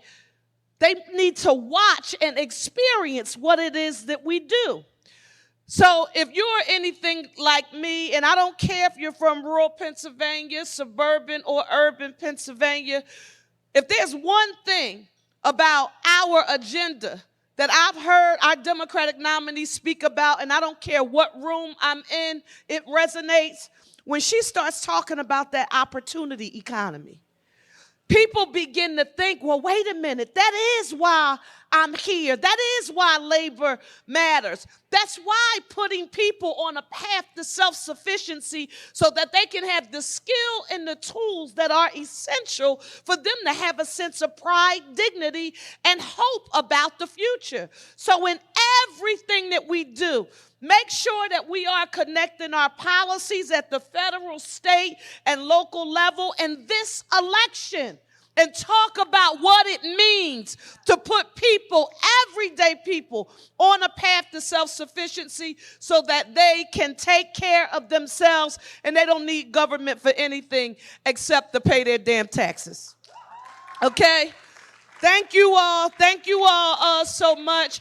I want to say to Madeline Dean and our Congresswoman Mary Gay Scanlon, Vice President Harris, Tim Waltz, our senior senator Bob Casey, Aaron, Eugene D. Pasquale, who I served with in Harrisburg, along with Malcolm Kenyatta.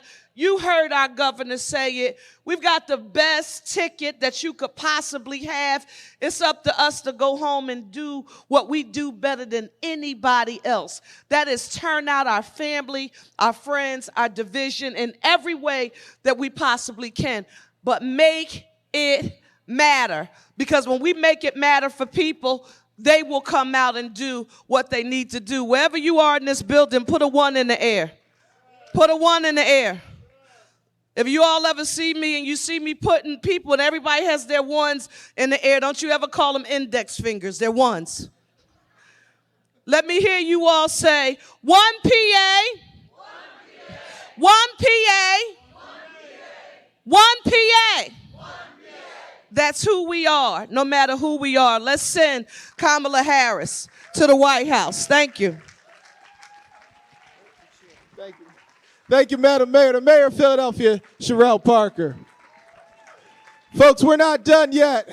Want to acknowledge, and we know she's in Allegheny County, and another one of our award winners, Sarah Innamorato, who became the first woman to be chief executive of our second largest county, and we did that on the same day, Pennsylvania Democrats, the same day that we elected a woman to run Philadelphia County, we elected a woman to run Allegheny County as well. But the next person I'm going to bring to the stage is a woman who fought to make sure that our government workers who make our government work. She was the leader of AFSCME Local 13, but that she wasn't done with that. It wasn't enough. She decided she was going to fight for workers across the Commonwealth of Pennsylvania. You know, we talk about the union movement, and we talk about how it brought us the weekend. We talk about how they continue to fight for the minimum wage, even though most people in unions make more than a minimum wage, how they fight for workplace protections for folks. We talk about all of the things that unions do to protect our lives and how unions are partners with the Democratic Party and that they knock on doors and they care for regular people and they make sure that the least of those are protected and that they look out for rights and they stand up for interests. So this is a woman who was elected to lead the Pennsylvania AFL-CIO and 700,000 workers in the Commonwealth of Pennsylvania. She's the president of the Pennsylvania AFL-CIO, and she is the first woman to hold that distinction. Please rise as we welcome Breaking the Glass Ceiling Award winner, President Angela Ferrito. Thank you, Sheree.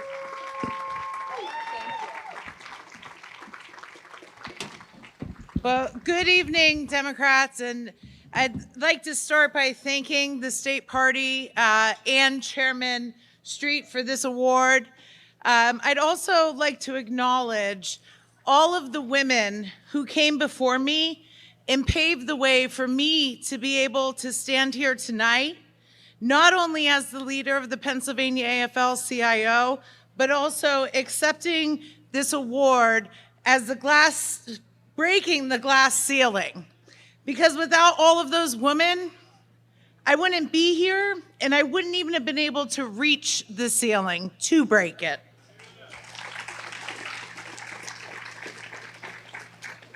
As many of you may know, I was raised in a union family. But what you may not know is that I was also raised as a strong Democrat. My entire life revolved around politics. In fact, just the other day, I was talking to my parents, and we were reminiscing as I was telling them that I was getting this award, and we were reminiscing about the first political rally I ever went to, which was back when Jesse Jackson ran for president, if any of you can remember that. I certainly was not old enough to vote, but from that day forward, I was involved in some sort of political activity every single year of my life, and that has never stopped and that will never stop. And now, more than ever, being a Democrat aligns with union values.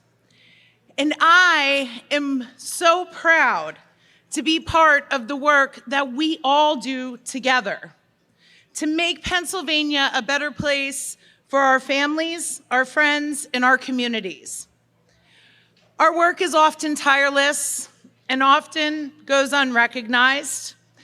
But tonight, I am humbled and I am proud to receive this award, and I look forward to celebrating victory with all of you in November. Now let's go out and win. Thank you.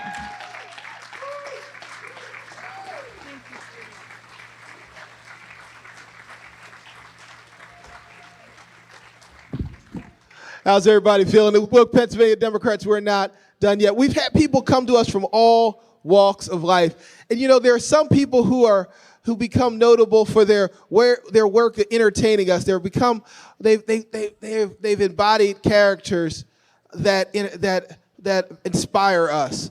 I'll tell you what, I've always been a Trekkie. Anyone who knows that will know that about me. My wife makes fun of it. She hates that I'm always watching Star Trek. But I love the show because it shows that people from every walk of life in the future will work together. Even people not only who are black, white, Latino, and Asian, but people who are green. But I really like the fact that the show has always talked about how we would get. It showed characters.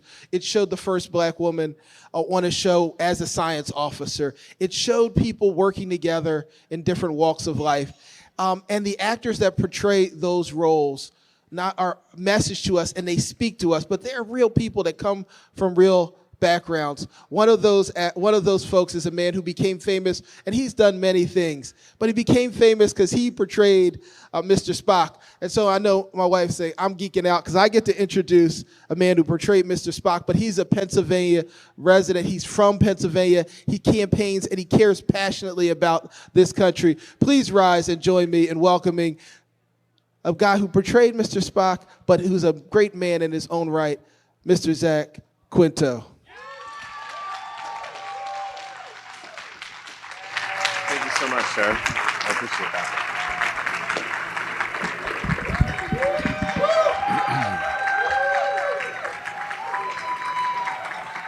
Hello, Pennsylvania. I'm so grateful to be here, first of all, and I'm so inspired by the hands that are guiding the Pennsylvania Democratic Party. It's been a really wonderful evening to hear the many different perspectives and the many different investments that people are making in the future of Pennsylvania and the future of our country. I hope that you can imagine what an honor. Oh, great. Now, all night long, I'm just chatting away, and then I get up here and I hope that you can imagine. Seriously, what's happening? One more time. I hope that you can imagine what an honor it is for me, a child of Pennsylvania, a son of Pittsburgh, a graduate of the Pennsylvania Governor's School for the Arts in 1994, and a graduate of Carnegie Mellon University in 1999, to be here with you tonight. To be 1 month out from the single most consequential, thank you so much. It's there if we need it, It's there if we need it. To be 1 month out from the single most consequential election in our nation's history, not hyperbole. In my home state, the very heart of the battleground for the future of our great country, it is humbling to say the least.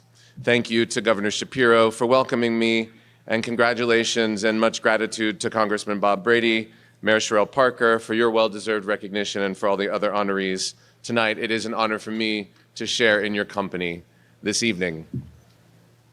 My great-grandfather, P.J. McArdle, moved his family to Pittsburgh, PA in 1905 when, at the age of just 31 years old, he became the national president of the Amalgamated Association of Iron and Steel Workers.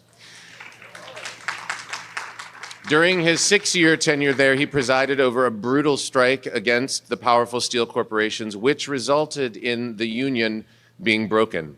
It was a devastating professional and personal experience which shaped the rest of his life and galvanized his commitment to workers' rights and pro-union advocacy. He went on to serve multiple terms as a Pittsburgh City Council member, and his son, my grandfather Joseph A. McArdle, also served as a U.S. congressman for a term before resigning to fill a vacancy on the Pittsburgh City Council, where he as well would serve for another 7 years. And even my mother, Margot Quinto, served 8 years on the Borough Council in Greentree, the Pittsburgh suburb where I grew up. So all of this to say that politics is in my very recent lineage. And not just the concept of the idea of politics, but tangible politics, actionable politics, grassroots politics, which extends from a wisely held belief that the needs of the many outweigh the needs of the few. I seem to remember hearing that from a very handsome half-alien once, not long ago, and it's always stayed with me. And that distinction between the many and the few has never been clearer or more relevant than it is in this current contest for the White House. Obviously, every issue on the ballot will define how we move forward as a nation into a very uncertain future. How will we move toward the most profound existential challenges ever faced by humanity, most especially the increasing influence of artificial intelligence on our daily lives and the ever-escalating climate crisis, among numerous others? Just this past week, we witnessed unfathomable destruction in North Carolina, the starkest reminder yet of how volatile, indiscriminate, and unpredictable climate change is. Not how it is going to be, but how it is already. The ground is literally shifting beneath our feet, and how we choose to navigate the arduous path ahead will determine the future of our country and our world for generations to come. And for me, that choice is not only made at the ballot box. It's made every day between now and November 5th and beyond in the ways that we engage politically and socially, and in the vision of the future that we conjure and reinforce in our own minds. Because yes, while every single issue in this election is a referendum on policy and the degree to which Americans will have agency in their own life choices, I also believe in a broader sense that this election is ultimately a referendum on consciousness. In the face of unknowable and unstoppable transformation, often the easiest path can lead us to cling to outdated constructs and grasp for stories of the past that are simply no longer true or reflective of who we have become. These very human tendencies are often based in fear. The rhetoric of the current Republican Party feeds that fear, and then it amplifies it, and then it channels it into reinforcing the old model as the only antidote to the uncertainty of the future, when in fact, the opposite is true. It is in acknowledging the unknown and accepting it and working together to adapt that we stand the best chance of surviving and thriving in the face of the complex challenges that lie ahead. And this is my little personal plug. In addition to all of the practical contributions you can make to the well-being of the Democratic Party ahead of Election Day here in Pennsylvania and nationwide, fundraising, canvassing, phone banking, driving people to the polls on Election Day, which can be one of the most effective ways to help in the immediate. If you have a prayer ritual, if you have a meditation practice, or you know anyone in your life who does, please encourage yourself and others to strengthen that practice, to strengthen that ritual in the next 30 days, because anything we can do to slow ourselves down and hold space and consciously visualize the future we want to ensure, it will make a tangible difference. And it will also be a welcome counterpoint to the inevitable frenzy to the finish line that we are all about to immerse ourselves in. We are so close now to making the difference that will shape our future for generations to come. And in unity, there really is no limit to how far we can go together. Thank you so much for having me. Thank you for all of the work that you're doing, and let's keep it up for the next 30 days and a wake up. Have a great night. Thank you.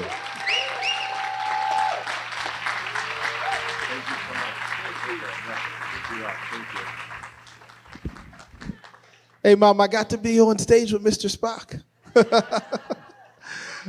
Look, there are people from all walks of life, and while we are having fun, the matters in front of us are so serious. Thank you, Zach, for the work that you're doing. Thank you for talking. Thank you for using and sharing your platform to elevate our cause and the cause of all American people. As we elect Kamala. Look, we're winding down our program. We want to now bring up Orville Roberts. Where is he?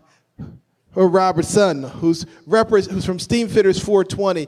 He's accepting an award on behalf of all of the pipe trade leaders from Southeastern PA. Jim Snell, Wayne Miller, George Pegram, who are being honored. Look, we always talk about our labor leaders and what they do. They not only fight for their men, but they fought. We would not have We would not have the hydrogen hubs if it wasn't for the men and women of the pipe trades. The pipe trades went to battle for it. They fought for Pennsylvania. They went to the White House and they lobbied. They went to Congress and they talked. They went to neighbors. They went to the state capitol and they made sure that we understood that this was good for the world and that we were reducing our carbon footprint, and it was good for the working men and women of Pennsylvania. And not only will the pipe trade folks benefit, but we're all going to benefit. I wanted to honor them because they led the way to show that it's a false narrative that we have to be for working men and women's jobs or we've got to be for our environment. In Pennsylvania, Democrats are showing we can do it, but we can do both, and the pipe trade guys have helped to show us how they can do it. So accepting this reward on behalf of all the men and women and the leaders in the pipe trades, Mr. Robertson. I just want to say thank you to Senator, appreciate it, and listen, thank you very much. We wouldn't be able to do any of this without our elected politicians. We're looking forward to going out to vote in 30 days. Make sure everybody's out there voting, and thank you very much, and congratulations to Congressman Brady for the Lifetime Achievement Award, and thank you for this award. Thank you. Baby, can you come up on stage with me? April Street, join me on stage. April Street, join me on stage. She looks good coming up here. Come on up.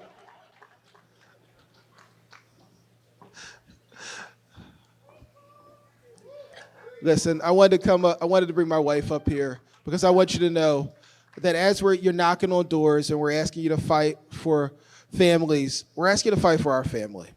You know, we've got 5 children and 3 grandchildren living here. We want them to live in a better world. We want them to live in a world. 6 grandchildren. They keep coming. The 6th one is Sharif the 3rd. They keep coming. 6 in 4 years. So we have 5 children and 6 grandchildren. We love them all. But we want we want to make sure that the world is a better place for our children and grandchildren, not just ours, but each of yours. Their families like ours are not unique. There are families across Pennsylvania that are counting on the work that you're doing. And so we want to thank you for the work, for your contributions today for the Democratic Party. But when you knock on doors for Kamala Harris, understand all of our families are on the line. When you knock on doors for Bob Casey, understand making sure we have judges that will respect our rights are on the line. When you knock on doors for our row officers, Eugene D. Pasquale, Malcolm Kenyatta, Aaron McClellan, understand our rights are on the line. When you knock on doors for folks in our state Senate, understand getting Jay Costa a gavel and making him president pro tem will better all of our Pennsylvania families. And when you knock on doors for our candidates for state representative, when you send out a tweet, when you send out a message, you give a contribution, you allow history-making Joanna McClinton to remain speaker, and that will affect each and every one of our lives. So from our family to yours, we thank you. Isn't that right, baby? God bless. Please vote. Good night.